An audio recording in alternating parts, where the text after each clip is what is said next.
जय जगन्नाथ समस्त को गुड मॉर्निंग। तो यहाँ थिला आज ब्लॉग मोर गोटे छोट ब्लॉग।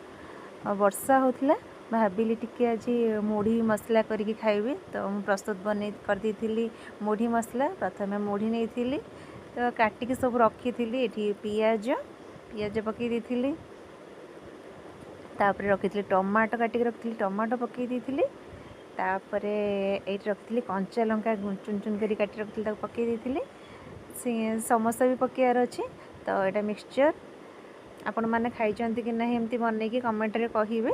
तो ये समोसा को मु चुन चुन करके पकई दी वर्षा पागे ये आइटमटा खाए मस्त लगे। तो तापर टिके सोरिष तेल एमती पकई दी तार मेन जिनसटा हूँ यहीटा आचार। तो मुढ़ी मसलार आचार टिके पकेबे तार टेस्टा पूरा डिफरेंट आसीज।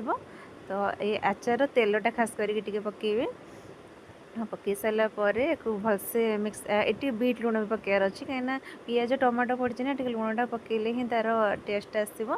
तो ये पकई दी बीट लुण तापर चलते भलसे गोले दबा देखु भल भाव गोले देवे देखु के डिलीशियस लगुच खाइबाटा।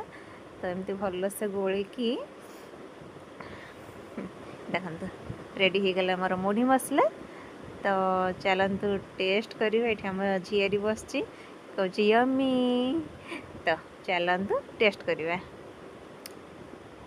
वाओ व्हाट ए टेस्ट मजा आसीगला। तो वर्षा पागे आपण मैंने भी एमती बनई खातु देखिए बढ़िया मजा आसी जीवो। तो वीडियोटी केमती लगे कमेंट करेंगे। रही जय जगन्नाथ।